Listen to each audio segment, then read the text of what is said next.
Buenos días.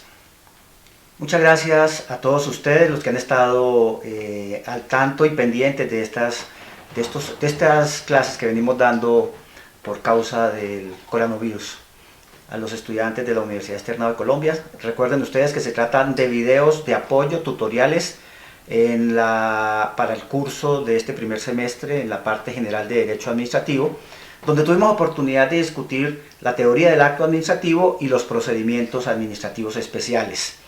En este caso estamos haciendo explicación de varias sesiones atrás de los procedimientos administrativos especiales contenidos en la Ley 1437.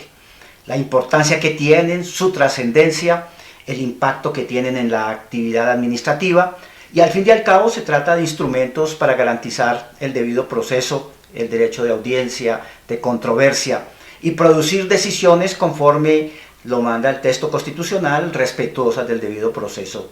En fin, todo lo que ya hemos expuesto en las sesiones anteriores. Para el día de hoy vamos a trabajar uno de los últimos procedimientos administrativos que nos corresponden, que es un procedimiento administrativo especial muy particular.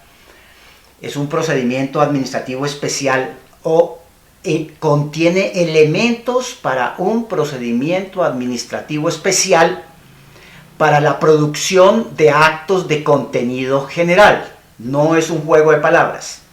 Repito, las normas que vamos a explicar contienen disposiciones que hacen parte de un procedimiento administrativo general tendiente a la producción de actos de contenido general, de actos normativos, de actos reglamentarios, de actos, reguladores en el ámbito de la administración pública.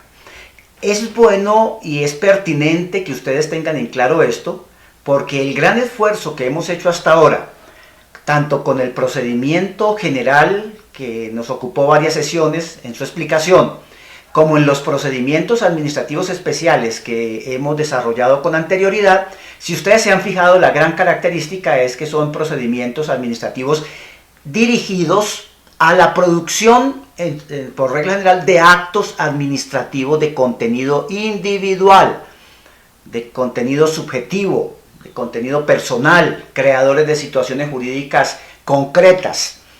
Pero no teníamos en el ordenamiento jurídico, o por lo menos como componente de las normas generales del procedimiento, un procedimiento administrativo tendiente a la producción de actos de contenido general, que es importantísimo. Es importante porque al fin y al cabo es dejar sola a la administración produciendo normas que van a tener una aplicación general, produciendo regulaciones que van a tener una aplicación general. Y dentro del contexto del Estado de Derecho, ese tipo de disposiciones donde la administración prácticamente está reemplazando la voluntad general, en la medida en que está dictando disposiciones de carácter general, debe tener algún tipo de procedimiento, debe estar sujeto a algún marco por lo menos de transparencia, de publicidad, y que los ciudadanos tengamos conocimiento de las disposiciones de contenido general que se van a comenzar a expedir por la administración. A partir de la Constitución del 91 son muchos los órganos del Estado que tienen competencia para expedir actos reglamentarios, actos reguladores, que como lo vamos a ver ahora más adelante, en el desarrollo de la jurisprudencia se venía entendiendo que esos actos reguladores son disposiciones de carácter general, típicos actos de carácter general que contienen obviamente normas cuyo destinatario es el universo de ciudadanos. No crean situación jurídica, no están modificando el ámbito de los derechos subjetivos de manera concreta, y por lo tanto es un ámbito de producción normativa muy importante que tenemos en el derecho colombiano. El procedimiento administrativo en concreto que nos va a ocupar en esta sesión es el procedimiento administrativo especial de producción normativa regulatoria. Específicamente vamos a hacer las explicaciones correspondientes al artículo octavo, numeral octavo de la Ley 1437 del 2011, donde se desarrollan los deberes de publicación, información y consulta de proyectos regulatorios, léase de expedición de actos administrativos de carácter general, que es un aspecto vital de nuestro sistema administrativo, hace parte de la más importante dinámica que tiene la administración pública en la medida en que está construyendo norma general. Y eso es trascendente para la vida democrática. Específicamente, la ley 1437, que contiene esta disposición en el artículo 8, señala que desarrolla lo que denominó el legislador en su momento el deber de información al público. Ese título lo veo como muy comprimido, muy resumido en relación con la trascendencia y el contenido mismo de la disposición, porque no es solamente el deber de información, sino el de garantizar la participación efectiva de los ciudadanos de manera previa a la expedición de la norma, haciendo observaciones, inclusive sugiriendo correcciones a la administración, verificando la constitucionalidad o legalidad inclusive previa de estas disposiciones para que sean consideradas por la administración. Veamos lo que dice el artículo en concreto. En el inciso primero dice el artículo 8 lo siguiente: las autoridades deberán mantener a disposición de toda persona información completa y actualizada en el sitio de atención y en la página electrónica, y suministrarla a través de los medios impresos y electrónicos de que disponga, y por medio telefónico o por correo, sobre los siguientes aspectos. Y ya en el numeral 8 entra en concreto en el tema que nos interesa. 8. Los proyectos deberán ser comunicados, puestos en público, colgados, de acuerdo con el inciso primero, los proyectos específicos de regulación y la información en que se fundamenten, con el objeto de recibir opiniones, sugerencias o propuestas alternativas. Para el efecto, deberán señalar el plazo dentro del cual se podrán presentar observaciones, de las cuales se dejará registro público. En todo caso, la autoridad adoptará autónomamente la decisión que a su juicio sirva mejor al interés general. Es decir, viene y le introduce a la expedición de actos de carácter general, de contenido general, un procedimiento específico participativo, de participación efectiva del ciudadano.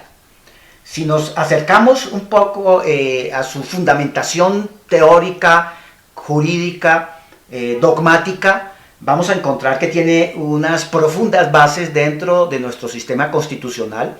Es decir, esta disposición de la 1437 sobre procedimientos administrativos no es una invención fastidiosa para que la administración se demore produciendo los actos de carácter general. Es parte de un régimen de garantías que tenemos los ciudadanos.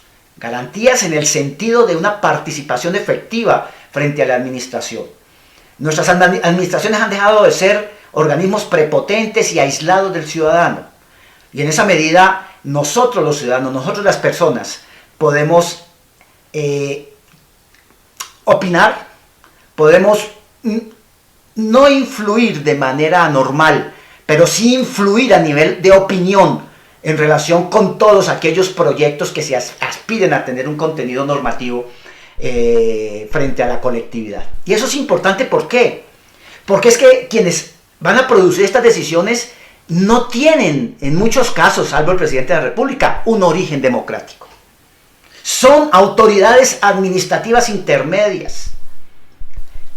Y sin embargo, poseen este tipo de poderes que son, obviamente, configuradores del ordenamiento jurídico. No son simplemente ordenadores, porque es que a partir de ahí se van a tomar cantidad de decisiones administrativas.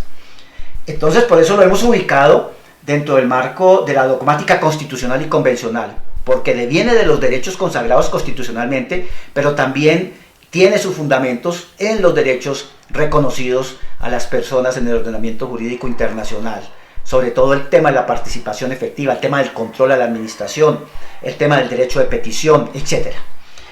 Por eso encontramos que este planteamiento, este texto que acabamos de leer, pues se refiere en principio, de inicio a un principio de participación efectiva del colectivo, a un principio de presencia necesaria, anticipada, de todas las personas que tengamos algo que opinar en relación con los proyectos de la administración pública. Y tiene que ser efectivo, porque no es participación simplemente, como decimos, para tirar corriente. No es simplemente para llegar allá y mirar el proyecto y decirle a la administración tan bien que le quedó, señora administración. Es para criticarlo, es para objetarlo, es para hacer aportes. Por eso se está hablando de que irremediablemente es un principio de participación efectiva en la gestión pública, en la gestión administrativa. Es parte del principio de transparencia. La administración nos está dejando ver, y debe ser así, todo aquello que está sucediendo a su interior. ¿Qué es lo que ha producido? ¿Qué es lo que ha elaborado y qué es lo que tiene en puertas para que sea eventualmente regulación? Es un principio de legalidad material. Claro que lo es un principio de legalidad, no es un principio de legalidad formal. En Colombia estamos acostumbrados a la legalidad formal, a cumplir estos procedimientos simplemente como para que el día que se ejerza el control judicial se vea que alguien participó. No. Esto tiene otro contenido. Me parece que es una dinámica que se le da al principio de legalidad de una trascendencia enorme dentro del Estado constitucional y el Estado de Derecho. ¿Por qué? Porque es una legalidad o un proyecto de norma que seguramente va a tener vigencia legal, va a ser parte de la legalidad. ¿Sí? Se está produciendo norma por parte de la administración con unos propósitos específicos, porque al fin y al cabo se trata de lograr una efectividad de la disposición, y los estudios, la contextura y los trabajos previos, como lo señalan diferentes documentos COMPES y como lo señalan directivas inclusive de la OCDE, etcétera, pues tienen que tener una elaboración concreta para que la norma sea una norma perfectamente adecuada a la problemática que pretende enfrentar. Que se hayan hecho los estudios de mérito, de oportunidad necesarios para que esa norma legal pues no vaya a ser un chasco de norma, un fiasco de norma, que sea una norma efectiva. Por lo tanto debe estar acompañada inclusive del impacto que la misma pueda tener, de los riesgos que puedan sucederse en relación con la misma, y todo eso va a llegar al debate con los ciudadanos. Entonces un problema de legalidad material y no un problema de legalidad formal. Evidentemente tiene que ver con la publicidad, porque va a tener que darse a conocer a todo el público a través de los medios, entre esos el medio electrónico, a través de los medios de penetración social, como los que estamos utilizando en este momento, a través de estos videos, o a través de los demás medios electrónicos, a través de la internet, a través del email, a través de las publicaciones efectivas en medios electrónicos, todo lo que ustedes se imaginen que sea viable, y lo ha recomendado precisamente el Consejo de Estado. Hace parte del principio de motivación, y esto es muy importante, porque la administración por primera vez nos está diciendo cuáles son las razones por las cuales expide la regulación. Nos está dando los motivos tanto jurídicos, fácticos, como lo más importante, técnicos, porque muchas de estas disposiciones son de alto contenido técnico. Nos está permitiendo a los ciudadanos conocer la razonabilidad de la norma, porque además va a tener que quedar expresada, y nos tiene que poner en contacto, como dice la disposición, de todo aquello que se hizo para su fundamentación. Vamos a poder saber de dónde la sacaron, cómo la hicieron y cuáles son sus sustentos, sus fortalezas, para que pueda realmente producir efectos jurídicos. Y por último, tal como está redactada, evidentemente, y por su propio contenido, lo que trae es un principio de lucha contra la improvisación normativa. La improvisación normativa es una ruptura de esa tradición colombiana de que las autoridades administrativas pueden ir sacando las normas que se les ocurran. Ese tema, eso es parte de la historia, eso es una parte de un país que ya no es el mismo, ese país ya no existe. A la luz del texto constitucional del 91, los principios postulantes de la actividad de la administración, y acérquense ustedes si quieren al artículo 209 constitucional, en parte son estos que ustedes ven acá, sobre todo en la construcción de normas de carácter general. Entonces, desde esa perspectiva, pues vean ustedes cómo tiene unas fortalezas dogmáticas muy importantes. No podemos leer ese artículo octavo, numeral 8 de la ley 1437 sin entender el contenido dogmático constitucional, sin entender los mismos principios señalados en el artículo 3 de la ley 1437, porque si ustedes se dan cuenta, estos principios están contenidos en la misma ley 1437, y lo que estoy haciendo es una lectura sistemática de la norma con los principios constitucionales y los principios incorporados, no se les olvide, en el artículo 3 de la ley 1437. Desde el punto de vista convencional, pues indudablemente la Convención Americana de Derechos Humanos, en cuanto se refiere a los derechos que tenemos nosotros de relacionarnos con la administración pública, es parte de los derechos políticos. La participación, no se les olvide que está en el artículo 23 de la Convención, pero también lo tenemos en nuestro artículo 40, la participación efectiva está ahí. Ya tenemos un derecho subjetivo público, político, muy claro, el cual no podemos entrar a negociar. Tenemos que hacerlo efectivo, ¿sí? Evitemos la arbitrariedad de la administración, evitemos esas construcciones normativas donde eventualmente pueden confluir elementos de corrupción, de oportunismo, ¿sí? Y aprovechemos estos escenarios que el ordenamiento jurídico nos da para luchar precisamente contra esas administraciones que creen que pueden producir normas arbitrarias de manera sistemática. Este es el mejor instrumento que tenemos. Y así lo reconoce, por ejemplo, la OCDE. Recuerde que desde la semana pasada somos ya miembros efectivos de la OCDE. Pagamos para que nos digan cómo podemos mejorar al Estado. Y entre las recomendaciones que hace la OCDE, precisamente tenemos este documento. Son varios documentos importantes que tienen que ver, este documento de carácter general y otros de carácter específico que tienen que ver con las reformas administrativas y sobre todo en temas de participación, de publicidad de las normas de los proyectos de carácter general, y otras disposiciones que no me voy a ocupar acá, que son las técnicas para elaborar y mejorar las normas administrativas. Esa no es parte de nuestra conferencia. Entre las recomendaciones de la OCDE está la recomendación del Consejo sobre Política y Gobernanza Regulatoria del año 2012. Ahí voy a simplemente a señalar las dos primeras recomendaciones que son claves para ustedes que están entendiendo el alcance del artículo 8, numeral 8. La primera recomendación dice comprometerse los países, comprometerse al más alto nivel político con una política expresa de gobierno completo para la calidad regulatoria.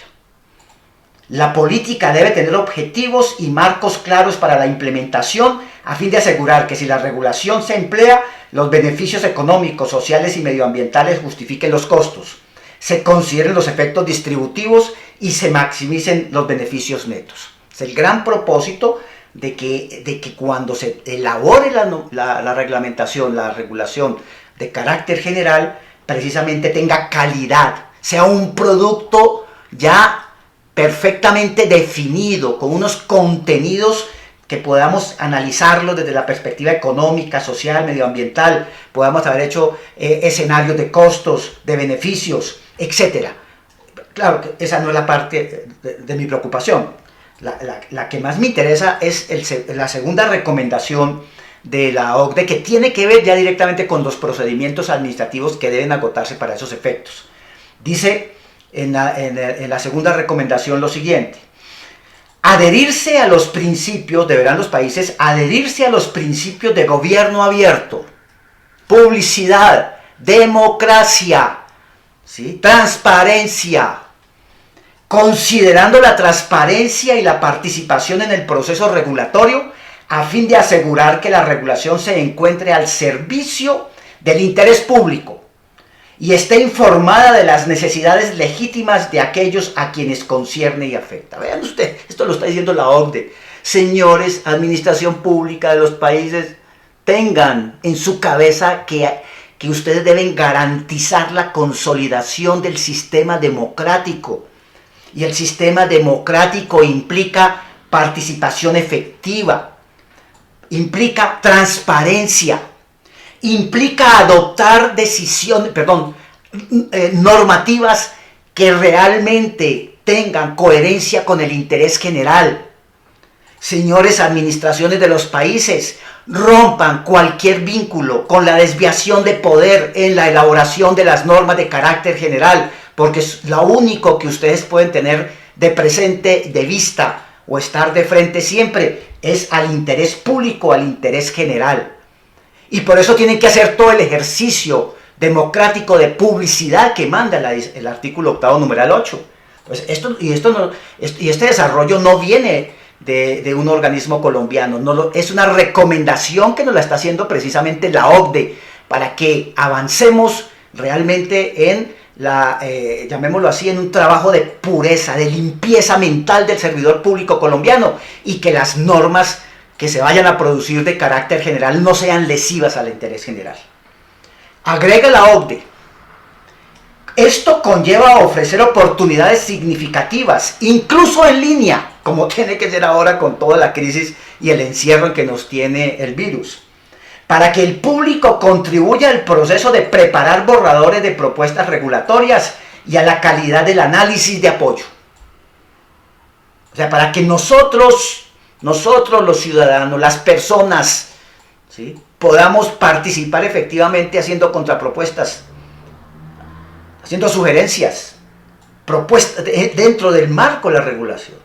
Que eso no quede en el supuesto marco de unos señores por allá inspirados, tecnócratas, ¿sí? Los tecnócratas tendrán que elaborar la norma, los respetamos muchos, pero tráiganla a través de estos procedimientos. Eso es lo que dice la disposición, y eso es lo que dice la 1437 ya desde el 2011. Los gobiernos deben asegurarse de que las regulaciones sean comprensibles y claras, y de que las partes puedan entender fácilmente sus derechos y obligaciones.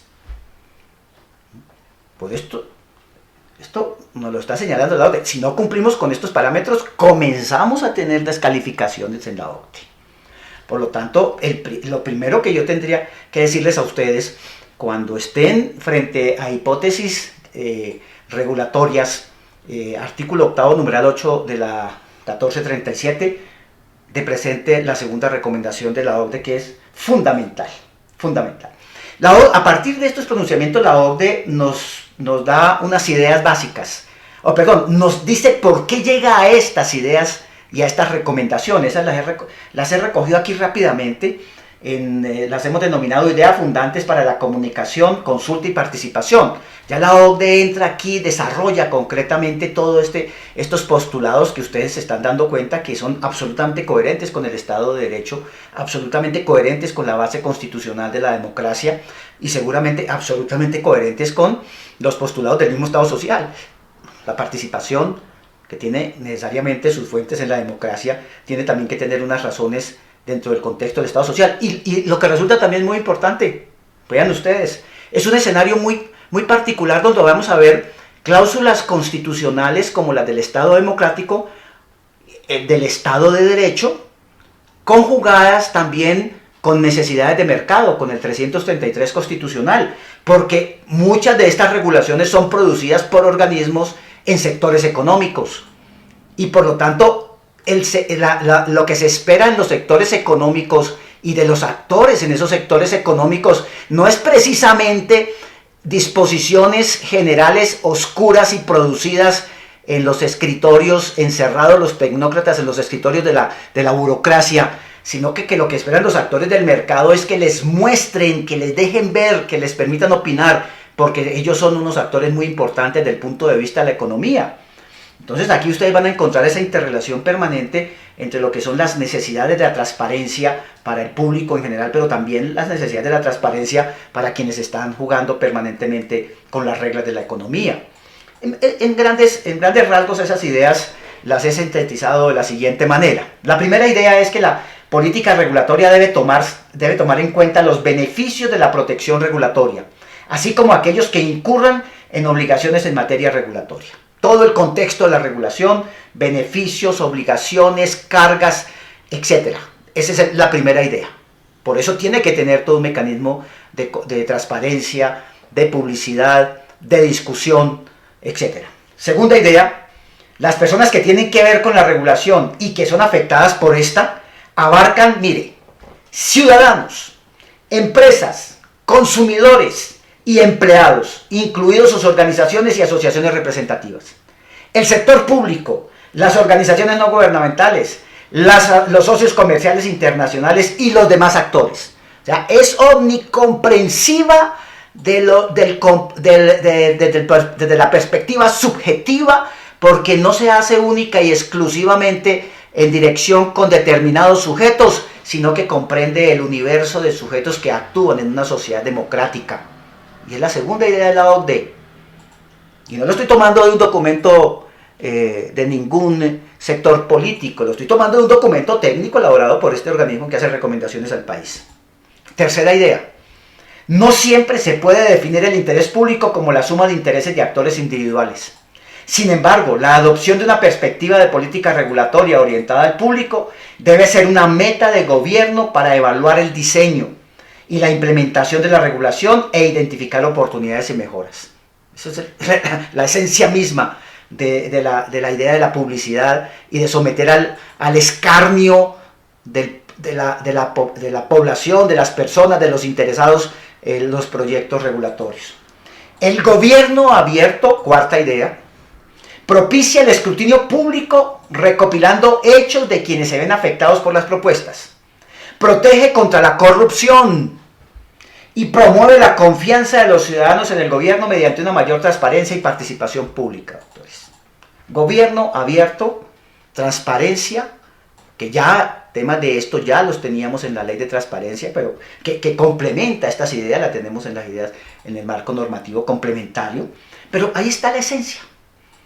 No queremos administraciones todopoderosas, arbitrarias, y dice la OCDE, corruptas, porque al expedir la norma se puede incurrir en desvío de poder. Podemos estar encontrando normatividad de carácter general dirigida para beneficiar a determinados sectores, y eso es absolutamente reprochable dentro del Estado constitucional de derecho. Y la OCDE dice precisamente de ahí la importancia del gobierno abierto. Quinta idea, facilita la meta de no discriminación al fomentar el acceso y el trato equitativo para todos los ciudadanos de conformidad con la ley. La sexta idea, el público debe gozar de acceso libre y gratuito a la regulación. Esto incrementa la transparencia regulatoria y disminuye la posibilidad de abuso de la discrecionalidad y de prácticas de corrupción por parte de los funcionarios. Esta sexta idea me lleva a hacer un planteamiento un poco, pues, digamos, complementario de la ley 1437. Porque cuando trabajamos la ley 1437, sobre todo el artículo 44, donde me establecen las reglas para efectos de el manejo de escenarios discrecionales, recuerden ustedes que históricamente Colombia siempre ha incorporado para ese tipo de situaciones de escenarios discrecionales de la administración el principio de proporcionalidad. Y lo tenemos ahí perfectamente desarrollado, y hizo parte del año 84 en el decreto 01, si mal no me acuerdo, me corregirán ustedes por favor, el artículo 36 del anterior Código de Procedimientos Administrativos. Y utilizamos el escenario de la discrecionalidad, y ya en las clases anteriores les recomendaba las lecturas del capítulo 4 precisamente por el alcance que tiene en ese sentido, del compendio. Pero aquí, mire lo que dice la OCDE, la participación, el gobierno abierto, la posibilidad de discusión, es considerado a nivel de esta recomendación como otro instrumento para reducir la discrecionalidad de la administración, sobre todo cuando de ella pueda desprenderse actos arbitrarios de carácter general o actos de corrupción. Entonces, es otro instrumento para reducir el marco, para objetivizar mucho más la elaboración de la norma general. Entonces, desde esa perspectiva, yo lo que veo es artículo 44, sí, principio de proporcionalidad, seguramente muy utilizado en decisiones de contenido individual, pero para un marco normativo regulatorio, a mí me parece muy clara esta idea sexta propuesta por la OCDE, y es que si yo participo, si yo escucho, si los sectores interesados están presentes, si los sectores de la economía están presentes, si los ciudadanos, las empresas, los trabajadores van a opinar sobre la regulación, pues sencillamente eso tiene un efecto directo sobre la posibilidad de discrecionalidad, de una discrecionalidad demasiado desbordada para la administración. Ahí la está reduciendo de manera objetiva. La séptima idea, un proceso de comunicación, consulta y compromiso que permita la participación pública de actores durante la formulación, así como en la revisión de regulaciones, puede ayudar a los gobiernos a comprender las necesidades de los ciudadanos y otros actores y mejorar la confianza en el gobierno. Elemental. Elemental. Ustedes lo pueden ver en cualquier contexto de gobierno. Por lo general, y esto es un problema humano, sociológico, quienes acceden al gobierno se encierran. Y además se creen todo lo que le dicen, ¿no? Todo el mundo les dice, es que ustedes son buenos, ustedes son los mejores. Entonces, se les olvida para quiénes gobiernan, y ahí vale la pena traer a colación el artículo 123, inciso 2 de la Constitución Política Colombiana, que es muy claro. Nos habla de que no tenemos administradores, no. Son servidores. Y dice la norma que esos servidores se deben a nosotros, los que hacemos parte del colectivo. Esa es la versión colombiana de administración. No hay señores del Poder Ejecutivo, no, ustedes no son administradores, ustedes son servidores. O sea, ellos se nos arrodillan a nosotros. ¿Y qué dice la idea séptima de la OCDE? Señores servidores públicos, del más encumbrado hasta el más chiquitico. ¿Sí?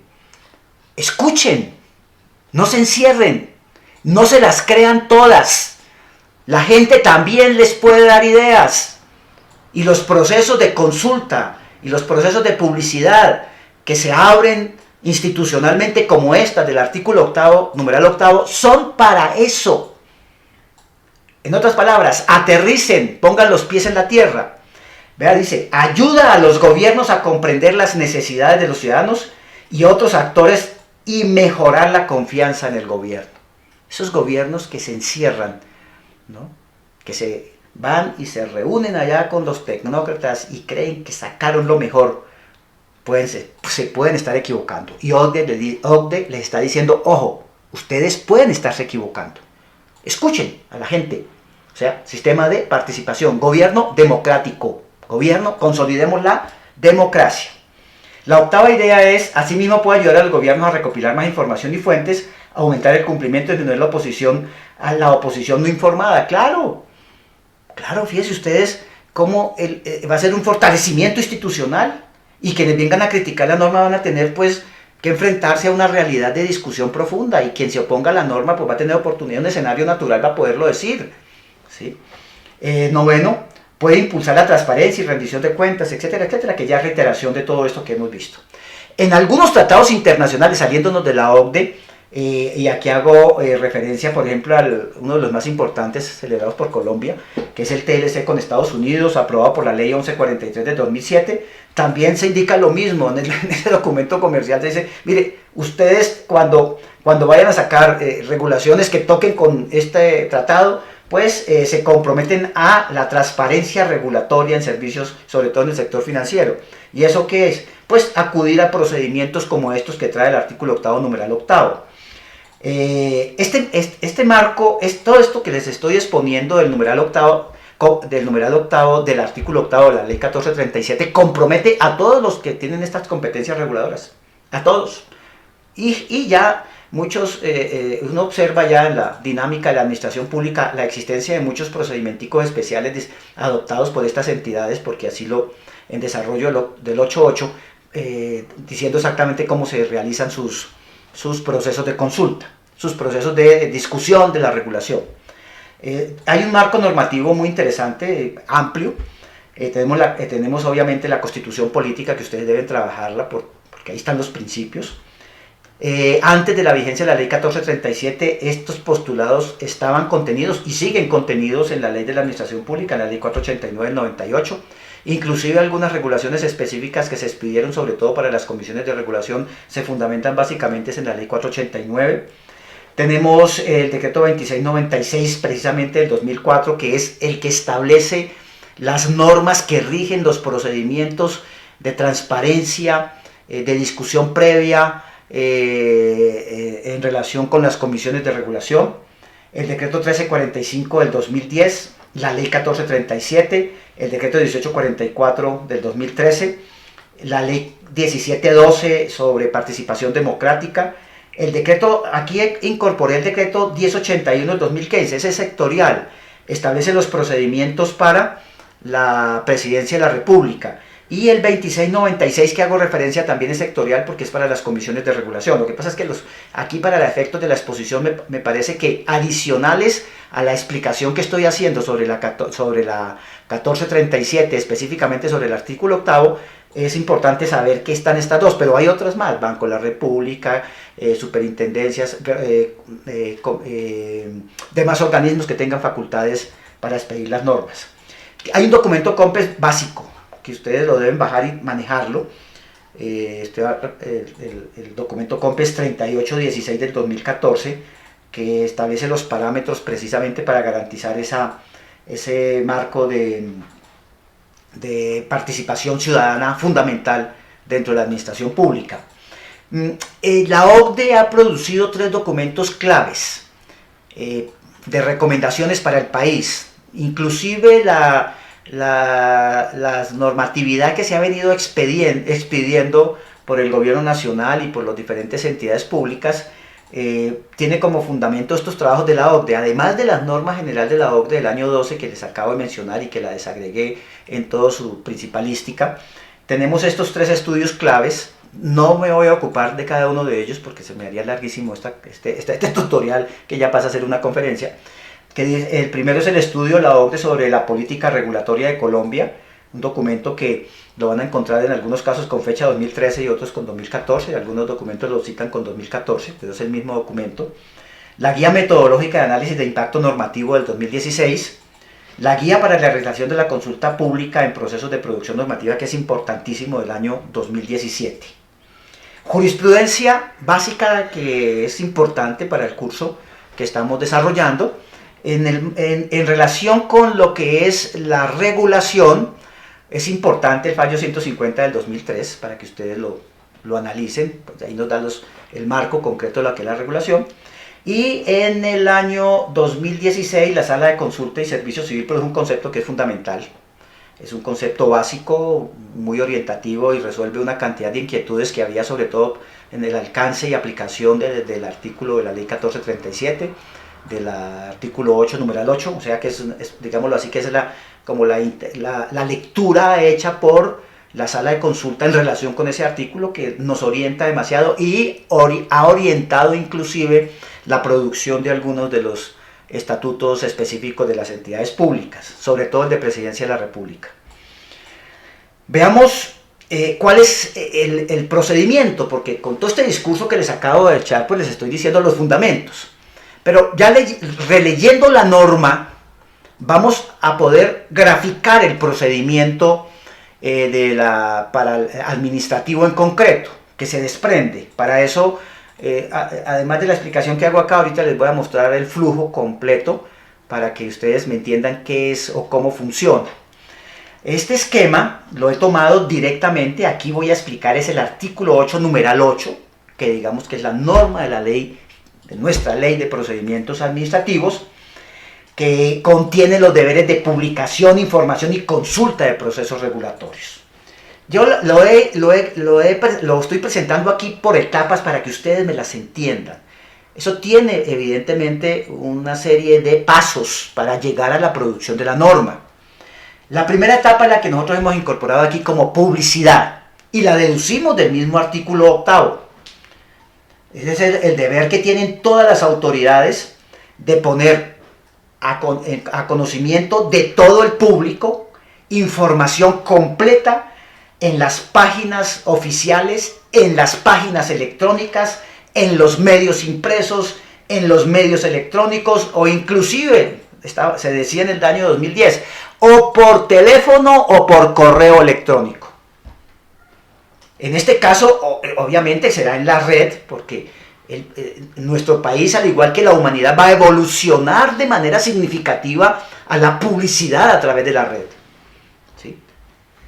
El virus nos está llevando inclusive a que depuremos la naturaleza, que no afectemos más los procesos naturales, en el sentido de que eventualmente podrían darse situaciones en las cuales no existiese el principio de publicidad. Entonces es importante la primera etapa. La segunda etapa es la definición del proyecto normativo. Es el trabajo previo de la administración. Es todo el trabajo de consultoría, de verificación, todo el trabajo que previamente se haya logrado, así sea a nivel de consultoría, vuelvo, insisto, de trabajos internos con los grupos de trabajo de la entidad, con todas las recomendaciones sobre la pureza normativa que se quiere y la transparencia normativa que se quiere por la OCDE y por las recomendaciones de planeación nacional, etc. Pero para nuestro caso significa que ya nos llegan con un proyecto debidamente estructurado, debidamente formulado, ¿sí? Un proyecto normativo que es lo que nos interesa para el proceso, que es el que se cuelga, que es el que se da a conocer, que es el que, sobre el cual vamos a opinar. Eso tiene que estar sobre blanco y negro, tiene que estar escrito. Viene una tercera etapa que acompaña lo anterior y que obviamente tiene que ver con publicidad y con el proyecto, es la motivación del proyecto. La motivación fáctica, jurídica y técnica. Y vuelvo y le repito, ¿por qué técnica? Porque acá estamos en muchos casos de regulación en lo que llama la doctrina administrativista como en escenarios de discrecionalidad técnica, sobre todo en los sectores económicos. Luego, las fórmulas que se estén incorporando, las disposiciones de contenido general que se estén incorporando, pues tienen irremediablemente unos soportes técnicos y no meramente especulativos. Y eso es lo que va a ver el destinatario de la norma, eso es lo que seguramente más le va a interesar a las personas de los diferentes sectores que van a ocuparse de la lectura. Y aquí no es una lectura del proyecto solo, puro, sino del proyecto con su inevitable complemento, que es la motivación que la administración ha elaborado. Y me imagino que eso va acompañado con los estudios previos, los estudios técnicos, los estudios de todo orden, de contenido económico, etcétera, que se hagan, los escenarios que se hayan planteado. Viene la cuarta etapa, que es publicidad y contradicción, básicamente contradicción. Ya es el documento en el escenario de los destinatarios, controversia, opiniones, modificaciones, aceptación de ideas, negación de otras, etcétera. El quinto, aquí es ¿cuánto dura eso? Dice la norma, dice el Consejo de Estado en sus recomendaciones que es un término prudencial que lo debe calcular la entidad, debe existir término. En algunos estatutos específicos como el de Presidencia de la República se ha establecido un término de 15 días, pero debe existir un término. Debe haberse dejado debe elaborarse de todo esto una memoria que muestre la controversia, que refleje el debate, que refleje la contradicción, que refleje el marco de propuestas y el nivel de aceptación de la administración. Y por último viene la adopción de decisiones. La adopción de decisiones, que es el ejercicio propio de la facultad normativa de carácter general, pero previamente haber cumplido con toda esta secuencia procesal administrativa que les estoy presentando. Ahora, hay casos en los cuales el legislador permite que no se proceda a esta consulta, a este trabajo previo. Se manejan excepciones. De manera general, el planteamiento que nosotros hacemos en nuestro trabajo, en el compendio, que ya les expliqué a ustedes en las primeras sesiones, en los primeros videos, es que el artículo 2 de la ley 1437 establece las hipótesis en las cuales no se debe desarrollar un proceso previo. Es posible encontrar decisiones o expedición de actos como estos de carácter normativo que no hayan estado mediados por este procedimiento explicado. Y esas excepciones son única y exclusivamente las contenidas, por lo menos desde una visión técnico-jurídica de carácter garantístico, pues, y aplicando de manera restrictiva las disposiciones de la ley 1437, pues son las señaladas en el artículo 2 de la ley 1437, es decir, no habría lugar a agotar un procedimiento de esta naturaleza, según lo establece aquí la ley 1437 en su inciso segundo, cuando dice: las disposiciones de esta primera parte no se aplicarán a los procedimientos militares o de policía que por su naturaleza requieran decisiones de aplicación inmediata para evitar o remediar perturbaciones de orden público en los aspectos de defensa nacional, seguridad, tranquilidad, salubridad y circulación de personas y cosas. Tampoco se aplicarán para ejercer la facultad de libre nombramiento y remoción. Entonces, digamos que ahí hay un marco de excepciones que está en la ley. Este tema, todo este alcance del artículo 8, inclusive con sus excepciones o no, fue llevado a consideración de la sala de consulta, precisamente en el fallo que les hice mención hace un momento. En esta providencia de la Sala de Consulta y Servicio Civil en el concepto del 14 de septiembre del 2016 en la radicación 11-001-06-2016-0066-0066-00, número corto 2291, que ustedes la pueden bajar de la red. Ahí se hace el análisis de este procedimiento que les explico y de las excepciones. Y la Corte, la Sala de Consulta y Servicio Civil establece unos parámetros bien interesantes en varios puntos. Yo los he resumido acá en varios aspectos. El primero es, ahí hay un tema que le dio duro a la administración al principio, es entender qué es regulación. Porque estaban confundiendo regulación con las regulaciones o estaban entendiendo que regulación era únicamente las que se expedían para los sectores económicos. Cuando regulación es sinónimo de reglamentación, entre comillas, o más que eso, ¿no? Para no entrar en esa discusión de reglamento, regulación, que eso puede generar pasiones. Este país es tenaz para eso. Aquí está, nos comprometemos en duelo para saber si hay diferencias en regulación y reglamentación. Yo explico muy bien en el capítulo 3 del libro, cuando hablo de las fuentes de la actividad administrativa, el tema. Por eso los remito al capítulo 3 en las fuentes, cuando hablo de la fuente derivada del acto administrativo de carácter general, ¿sí? Es la fuente constitucional, la fuente legal, la fuente del acto administrativo. Y en el acto administrativo pues habría que hacer y ahí la hacemos perfectamente para establecer si existe o no diferencia, y retomamos la jurisprudencia de la Corte Constitucional. Por favor, esa parte me la leen del compendio. Pero en últimas, ese debate fue llevado al Consejo, a la Sala de Consulta, y la Sala de Consulta retoma más o menos lo que nosotros planteamos en el libro. Yo no sé si lo habrán leído, pero de todas maneras decimos lo mismo en esos términos. Que cuando la ley habla de regulación, está hablando de expedición de actos administrativos de carácter general, para los cuales no había procedimiento y que ahora sí hay. Dice en concreto la Sala de Consulta lo siguiente: cuando la Ley 1437 de 2011 ordena publicar los proyectos específicos de regulación, debe entenderse que está ordenando a las autoridades señaladas en el artículo 2 de la Ley 1437 publicar los proyectos de actos administrativos de contenido general y abstracto que piensan proferir. Ese es el problema. O sea, regulación es posibilidad normativa, competencia normativa que se le entrega a la administración para que lo haga. ¿Y quién lo hace? El legislador. Y el legislador en muchos eventos le está asignando a la administración, a las autoridades administrativas, a las dependencias públicas que expidan actos administrativos de carácter general. Y ahí por eso todo nuestro discurso para decir: señores administración, no sean arbitrarios, ustedes no se la pueden inventar, ustedes tienen que consultar. Nuestro sistema constitucional es el de un Estado de derecho constitucional, respetuoso de la participación.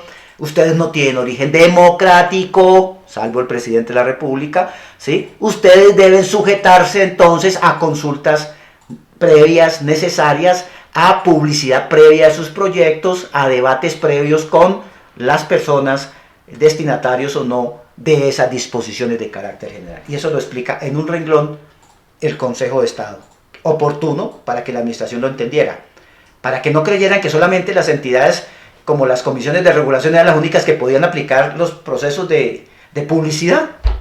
Estábamos en esa discusión en Colombia. Me parece que este documento llega oportunamente, como ya lo había hecho la Corte Constitucional. Por eso decir que son actos de carácter general, es que no podemos pensar otra cosa. El segundo tema que se le sometió al Consejo de Estado y que lo aclaró oportunamente es el de plazo para la presentación de observaciones, porque fíjense ustedes que el artículo 8, numeral 8, no lo establece. ¿Qué dice al respecto la Sala de Consulta? Lo que ustedes ven en pantalla. Para no violentar el principio de transparencia y ser consecuente con los principios que guían la actividad administrativa, especialmente los de celeridad, economía, eficiencia y eficacia, y para no paralizar o afectar en forma inconveniente la actividad de la administración y lograr la satisfacción oportuna de los fines del Estado, debe establecerse un plazo razonable, proporcional y adecuado, especialmente en situaciones que requieran una pronta actuación o decisión para recibir las observaciones de los interesados. O sea, le traslada el problema a la administración, le dice: yo Consejo de Estado, sala de consulta, no soy legisladora, pero lo que veo es que usted tiene una facultad discrecional, pero lo que veo es que usted no puede pensar que tiene toda la vida para tramitar eso. Por lo tanto, utilice el principio de proporcionalidad. Sea razonable.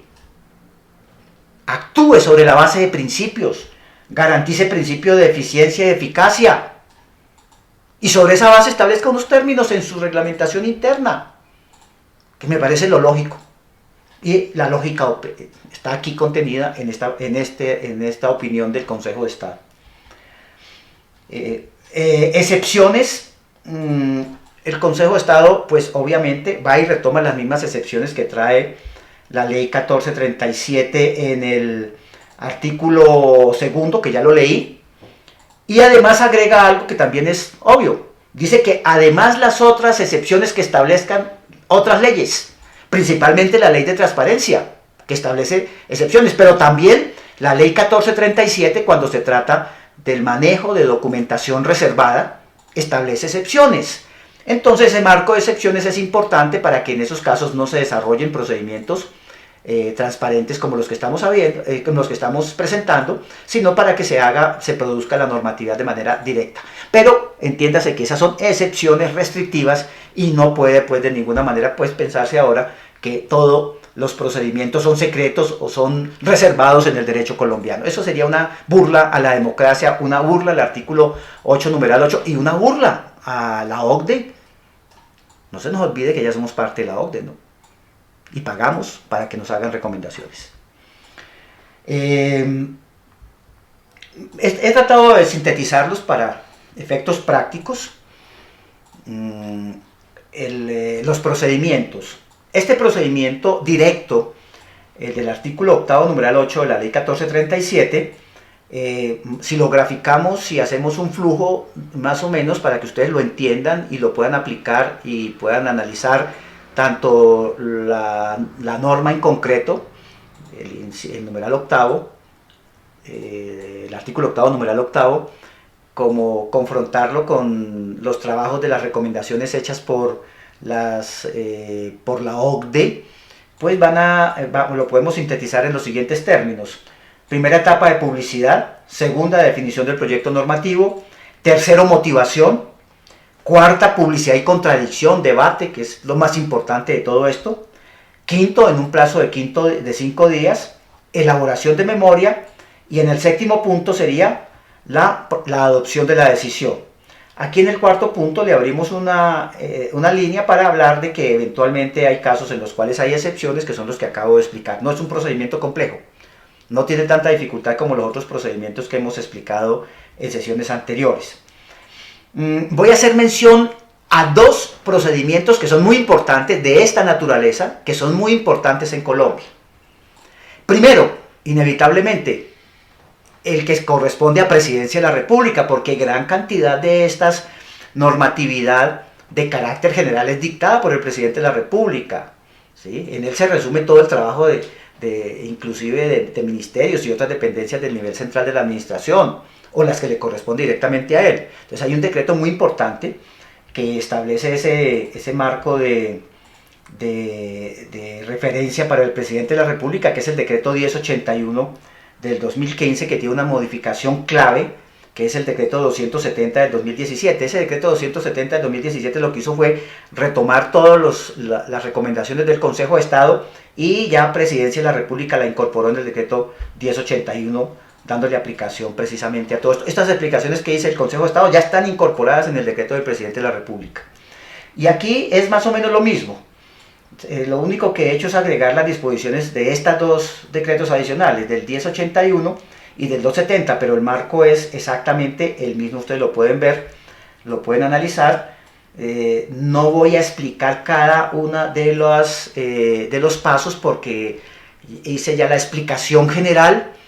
Lo único que los invito es a que tomen el decreto 1081, que es el trabajo que he hecho acá, y las normas pertinentes que eventualmente establecen algún tipo de modificación en relación con el alcance del artículo 8, numeral 8, pues la tengan en cuenta. Pero estructuralmente es lo mismo.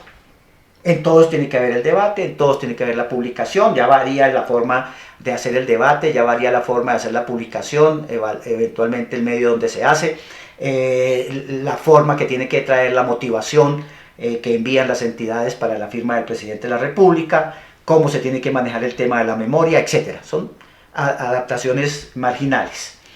El otro decreto importante, porque este es de carácter sectorial y comprende el trabajo de las comisiones de regulación económica en materia de servicios públicos. Es el decreto 2696 del 2004, que establece todo el trámite que se debe surtir ante esas entidades, que se debe surtir previo a la expedición de sus regulaciones. Ellas regulan en materia económica en cada uno de sus sectores. Este decreto viene del 2004 y sus fundamentos no se derivan directamente de la 1437, sino que vienen de la ley 492 del 98, ¿sí? Que les decía que tiene todo un contenido pragmático y dogmático, en relación con la obligatoriedad de publicación y de debate con el público en general de los proyectos normativos. Aquí he sacado dos cuadros diferentes. El primero se refiere al trámite que se adelanta cuando se trata de regulaciones normales que no se refieren a tarifas, que es un esquema también, digo, muy similar al anterior.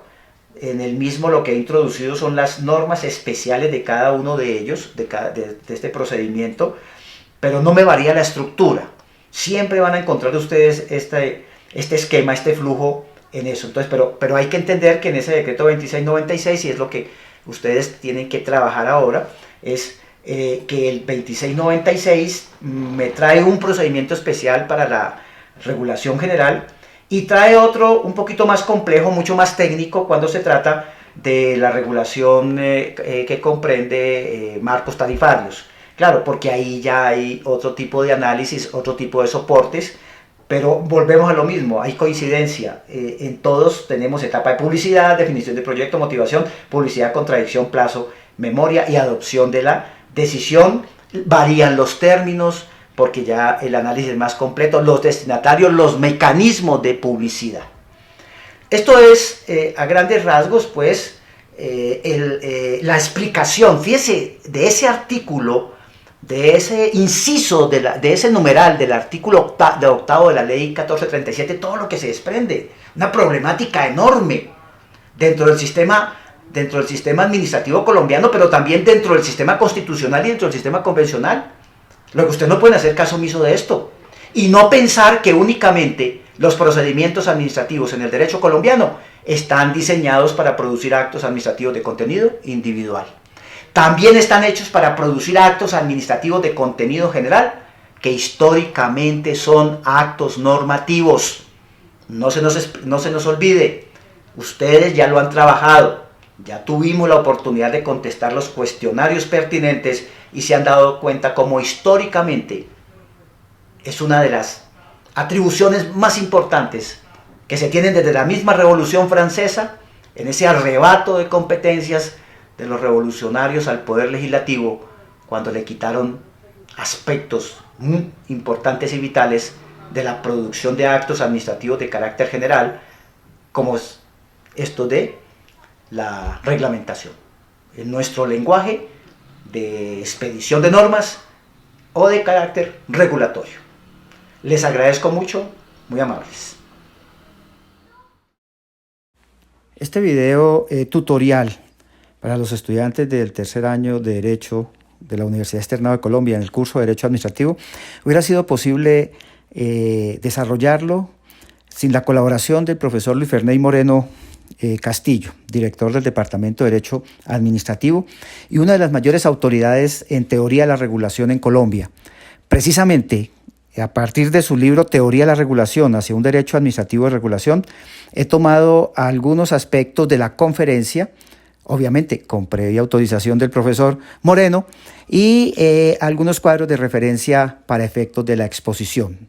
Sugiero como bibliografía Adicional al concepto del Consejo de Estado mencionado en el video, el libro precisamente Teoría de la Regulación hacia un derecho administrativo de la regulación es el número 11 de la colección de estudios de derecho minero y energético.